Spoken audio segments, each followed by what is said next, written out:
All right, gentlemen, I want to talk a little bit about chameleon-like behavior or people-pleasing behavior. What do I mean by that? Well, that just means um, changing who we are or what we appear to be in order to please other people, because we think they want us to be a certain way, so we're going to do our best to alter our behavior, our personality, the things that we do in order to make those people around us happy or to like us, right? We're doing it in order to gain favor in those people's eyes. This leads to a loss of identity and self-assuredness. That we have no clue who we are when we try to change for other people. This is far too many hats for any individual man or woman to wear. It'll eventually lead to burnout from the effort, and moreover, there's no real benefit in our lives from changing who we are for other people. All right, there's never been a circumstance that I can think of where, in order to fulfill when someone else is what I thought was their ideal of me, there was no benefit to me as the individual in doing so. Okay, there was never any strong friendship relation or foundation rather laid by pretending to be something I wasn't.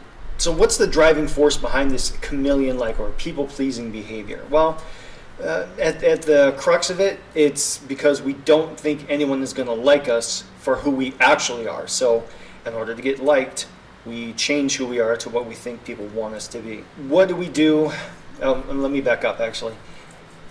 This belief that nobody could like us for who we are comes from an inherent sense of shame that as an individual, I am bad. This is a false paradigm. Nobody is inherently bad.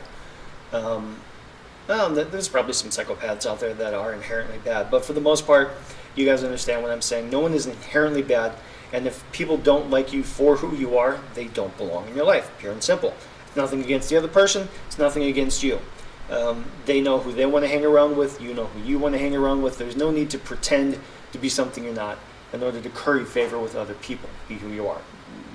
Parents should be telling their kids that from Jump Street, okay? But we all have this inherent sense of toxic shame. I am bad. No, bullshit, you're not. You might do bad things, you might do stupid things. There's nothing wrong with that. Everybody makes mistakes. As I've said before, everybody shits. No one's perfect. So accept the fact that you are flawed, and that not only you are flawed, but everybody else around you has flaws as well. Secondly, make sure that you're addressing your self-esteem issues as narrated in a previous video, as outlined in a previous video, as well as your self-acceptance, your acceptance of self. It's far too many S's. My apologies for all of the stumbling. There is no shame in having needs, because everybody's got them. There's no shame in having flaws. Everybody's got them. Just make sure that you get to a point where you're comfortable with yourself and know that you are in fact flawed, and make sure that you're prioritizing yourself with self-care, and stop trying to please other people. The only one you really have to please, the only one you're responsible for making happy is you, nobody else.